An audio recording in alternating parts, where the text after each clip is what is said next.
لن تنالوا البر حتى تنفقوا مما تحبون۔ مسلمان جماعت کو یہ حکم دیا ہے کہ تم جو چیز اللہ کے ہاں تمہارے ہاں اچھی ہے، پیاری ہے، وہی اللہ کے ہاں محبوب ہے، اسے خرچ کرنا ہے۔ جب یہ اپنی خواہش کو خرچ کرتا ہے تو اس پر اس کا اجر اور بدلہ اور انعام بڑھ جاتا ہے، اور یہ ایمان کا تقاضا بھی ہے۔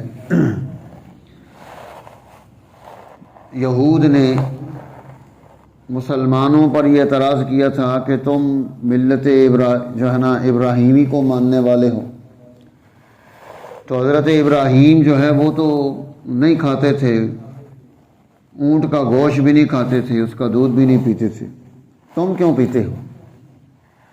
تو قرآن حکیم نے اس اعتراض کا جواب دیا ہے، کل الطعام کان حلا لبنی اسرائیل الا ما حرم اسرائیل علی نفسی۔ یہ جو کھانا جس کے بارے میں تم بات کر رہے ہو، یہ بنی اسرائیل نے، یعنی حضرت اسرائیل سیدنا یعقوب علیہ السلام نے، ان کی مرغوب چیز تھی، انہوں نے منت مانی تھی کہ یہ منت پوری ہوگی تو میں اپنی مرغوب چیز چھوڑ دوں گا، تو انہیں اونٹ کا گوشت اور دودھ اچھا لگتا تھا، انہوں نے چھوڑ دیا، تم نے ان کی اتباع میں چھوڑا ہے۔ اس کا بنی اسرائیل کے ساتھ تعلق ہے، بنی اسماعیل کے ساتھ نہیں ہے کہ حضور نبی اکرم صلی اللہ علیہ وسلم اور آپ کی جماعت بھی وہ کام کرے جس کام کو بنی اسرائیل نے اختیار کیا ہے۔ ملت ابراہیمی میں یہ ناجائز نہیں ہے۔ اور پھر فرمایا کہ اب تم اگر ملت ابراہیمی کو سمجھنا چاہتے ہو تو مرکز ابراہیمی میں آنا پڑے گا۔ ان اول بیت وضع للناس، سب سے پہلا گھر جو تعمیر ہوا ہے وہ کعبہ ہے، اور یہ مرکز ہے سیدنا ابراہیم خلیل اللہ کا پہلا، اور اسی مرکز کی نسبت ہے سیدنا اسماعیل ذبیح اللہ سے، اور اسی نسبت سے ہم اسماعیلی ہیں کہ حضرت اسماعیل کے بعد اللہ تعالیٰ نے حضور علیہ السلام کو نبوت دی۔ یہ درمیانی عرصے میں ہمارے ہاں نبی نہیں آئے۔ اس کا مطلب یہ ہے کہ اللہ تعالیٰ نے اس امت کے اندر خصوصیات رکھی ہیں کہ جو کام بنی اسرائیل کے نبی کر رہے تھے وہ کام اس امت کو کرنا ہے۔ اس لیے فرمایا تمہارے اندر وَلْتَقُمْ مِنْكُمْ أُمَّةٌ، ایک ایسی جماعت جو انسانی سوسائٹی کو ہدایت پر، خیر پر، اخلاق پر کھڑا کر سکے، موجود رہنی چاہیے، اور اگر وہ نہیں کرو گے تو پھر اس کا نتیجہ تمہیں بھگتنا پڑے گا۔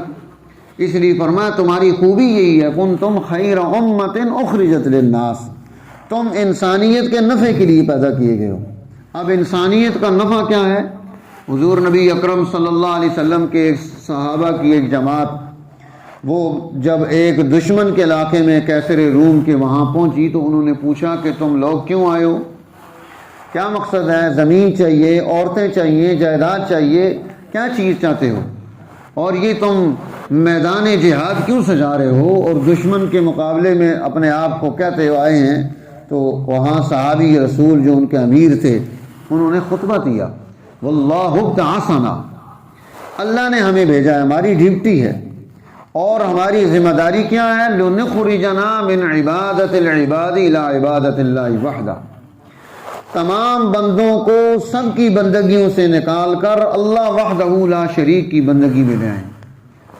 اور دوسرا ومن ضیق الدنیا الی سعتھا، جو دنیا میں تم نے انسانوں کے لیے تنگی پیدا کر دی، ہم اس تنگی کو ختم کر کے انسانوں کو دنیا کی وسعتیں دینے کے لیے آئے ہیں۔ آج دیکھو کیسی تنگیاں ہیں، بجلی کا بل نہیں دے سکتا، گیس کا بل نہیں دے سکتا، بچوں کی پرورش مشکل ہو گئی، گھر کے کھانے لانے، دانا پانی مشکل ہو گیا۔ یہ دنیا کی تنگی ہے۔ حضور علیہ السلام دنیا کی اس تنگی کو ختم کر کے اللہ کی مخلوق میں وسعت بانٹنے کے لیے آئے۔ اور تیسرا فرمایا وَمِن جَوْرِ الْأَدْيَانِ إِلَىٰ عَدْلِ الْإِسْلَام، ہم دنیا میں تم نے مذہب کی بنیاد پر جو ظلم اور جور اختیار کیا ہے، ہم اس کو اسلام کے عدل سے تبدیل کرنے کے لیے آئے ہیں۔ تو یہ ہمارا مقصد ہے، اخرجت للناس، انسانوں کو ہم سے کیسے نفع ہوگا، یہ نفع دینا ہے۔ پھر قرآن حکیم نے فرمایا دیکھو اللہ تعالیٰ تمہیں ترقی دے چکا، لقد نصرکم اللہ ببدر وانتم اذلہ، بدر میں تم تھوڑے تھے، اللہ نے تمہیں قوت دی، تمہیں طاقت دی، تمہارے ساتھ اپنی معیت کو شامل کیا، فرشتوں کے لشکر بھیجے، تمہیں غلبہ دیا، اور اس غلبے کے نتیجے میں تمہیں دنیا میں عزت ملی، قوت ملی۔ اور پھر یہاں قرآن حکیم نے غزوہ احد کو مختصر بیان کر کے، غزوہ بدر کو مختصر بیان کر کے غزوہ احد کے حالات کو تفصیل سے پیش کیا ہے۔ اس لیے مفسرین فرماتے ہیں کہ احد یہ بدر کا تتمہ ہے۔ بدر میں مسلمانوں کو حکم دیا تھا کہ یہ جو قیدی ہیں ان کے بارے میں دو فیصلے کر سکتے ہو، ان کو چھوڑ دو، فدیہ لے لو، اور یا ان کو تمام کر دو، ان کا کام مکمل کر دو۔ پہلی صورت میں اگر تم ان کو چھوڑ کر فدیہ لوگے تو آئندہ آنے والی جنگ میں تمہیں اتنے بندے اپنے خرچ کرنے پڑیں گے۔ اب انہوں نے اپنی اس رائے پر عمل کر لیا کہ اس وقت ہمیں پیسوں کی ضرورت ہے تو ہم وہ لے کر فدیہ آزاد کر دیتے ہیں، آئندہ اگر ہمارے لوگ شہید ہوں گے تو وہ شہادت جو ہے نا ہمارا جو جائے گا وہ تو شہید ہوگا، اس کو بدلہ ملے گا، اجر ملے گا، شہادت کا مرتبہ پائے گا۔ تو بہرحال یہ تتمہ تھا۔ قرآن حکیم اس غزوے کو بیان کرتا ہے کہ حضور علیہ السلام اندر جنگ کرنا چاہتے تھے، نوجوان لوگ جذباتی تھے، انہوں نے کہا ہم باہر جنگ کریں گے۔ اس غزوے میں حضور علیہ السلام نے دو زریں پہنی ہیں، یعنی دنیا کے اسباب کو اختیار کرنا یہ توکل کے خلاف نہیں ہے، اللہ کے نبی ڈرتے تھوڑی ہیں، لیکن آپ امت کو تعلیم دینے کے لیے دو زریں پہن رہے ہیں۔ اس غزوے میں یہ مشاورت کے بعد معاملہ طے ہو گیا کہ ہم باہر جائیں گے۔ حضور علیہ السلام جب اندر تشریف لے گئے لباس پہننے کے لیے تو پیچھے ان بزرگوں نے ان نوجوانوں سے کہا کہ تم نے اللہ کے نبی کی رائے پر اپنی رائے کو مسلط کر دیا۔ اب جب حضور علیہ السلام باہر آئے تو انہوں نے فرمایا یا نبی اللہ آپ اپنی مرضی سے فیصلہ تبدیل کر سکتے ہیں۔ آپ نے فرمایا نہیں، اب یہ مشاورت سے بات طے ہو چکی ہے، اور نبی کے شایان شان نہیں کہ وہ لباس زیب تن کر لے اور پھر وہ کسی فیصلے کے بغیر اتار دے۔ اسی جنگ میں منافقین عبداللہ ابن ابی ابن سلول 300 لوگوں کو لے کر عین میدان جنگ میں جماعت سے الگ ہو گیا تاکہ یہ پھسل جائیں، ان میں کمزوری پیدا ہو جائے۔ دشمن ہر دور میں یہ وار کرتا ہے، اس لیے اس بارے میں ہمیں سورۃ آل عمران میں رہنمائی دی کہ جس طرح تم نے جو ہے نا کافروں سے مشرکوں سے مقاطعہ کیا ہے، منافقین سے بھی کرنا پڑے گا، یہ تمہیں بزدل کر دیں گے۔ اور پھر اس غزوے میں حضور علیہ السلام نے 50 تیر اندازوں کو حکم دیا تھا کہ یہ پہاڑ کے درمیان میں جو یہ غار ہے، دھانا ہے، یہاں بیٹھ جاؤ، یہاں سے نہیں ہلنا۔ جب مسلمانوں کو فتح ہو گئی وہ نیچے اترنے کے لیے انہوں نے مشاورت کی، ان کے امیر نے کہا حضور نے بھی منع کیا ہم یہاں سے نہیں اتریں گے، انہوں نے کہا نہیں بات ختم ہو چکی ہے۔ اب جب انہوں نے اس فیصلے کو نہیں قبول کیا اور وہاں سے نکل کھڑے ہوئے، اب حضرت خالد ابن الولید مسلمان نہیں ہوئے تھے لیکن ماہر تھے جنگ کے، انہوں نے اپنی جمعیت کو لے کر پیچھے سے پھرتے ہوئے حملہ کر دیا۔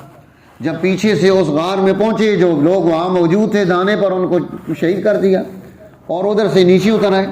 ادھر سے دوسری جماعت واپس آ گئی کافروں کی، مسلمان درمیان میں، اس لیے قرآن کہتا ہے استصعدون ولا تلوون علی احد، تم بھاگ رہے تھے، اوپر چڑھ رہے تھے، والرسول یدعوکم فی اخراکم، رسول تمہیں پیچھے سے آوازیں دے رہا تھا، فاصابکم غما بغم لکی لا تحزنوا علی ما فاتکم ولا ما اصابکم، تمہیں غم پر غم اس لیے ملا ہے کہ جو تکلیف آ جائے جو ہے نا اس پر تم غمگین نہ ہو۔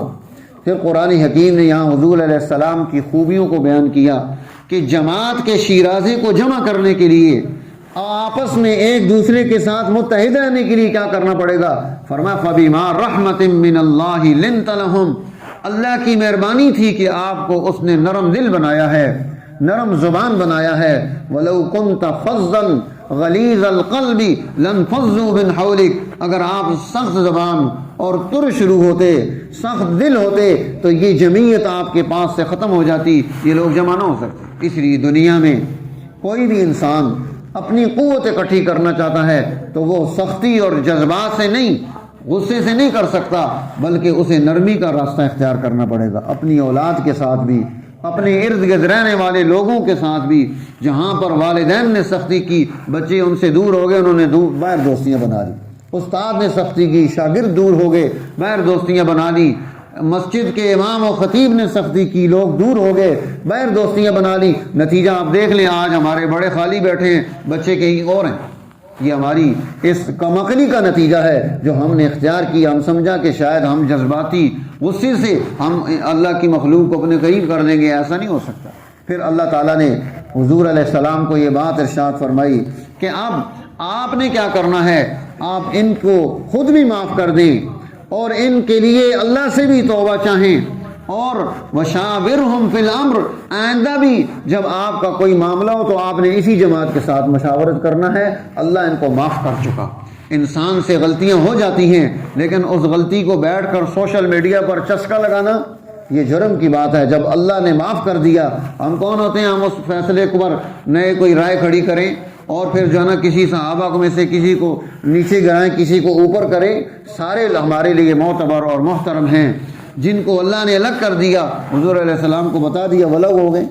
اس لیے قرآن حکیم یہاں رہنمائی دیتا ہے کہ دیکھو یہ یہود اور یہ نصارہ اور یہ جو قوتیں ہیں، یہ ہمیشہ تمہارے خلاف اللہ کی مخلوق کو تنگ کرنے کے لیے وہ وہاں پر جنا اندر ساز باز کرتی رہیں گی۔ ان کی سمجھ اور عقل پیدا کرنی ہے، لیکن یہ سارے ایک جیسے نہیں، ان میں اچھے لوگ بھی ہیں، نصارہ میں بھی اچھے لوگ ہیں جنہوں نے حق کے راستے کو نہیں چھوڑا، وہ بھی موجود ہیں۔ اس لیے قرآن حکیم کی اس پارے کی جو آخری جو اس سورہ آل عمران کا آخری رکوع ہے، ان فی خلق السماوات والارض واختلاف اللیل والنہار، یہاں قرآن حکیم نے رہنمائی دی کہ اللہ کی جو کائنات کا یہ تخلیقی نظام ہے، اس پر غور و خوض کرنا اور اللہ کے حضور میں دعا مانگنا، التجائیں کرنا، یہ کوئی عار کی بات نہیں کہ انسان دعا نہ کرے۔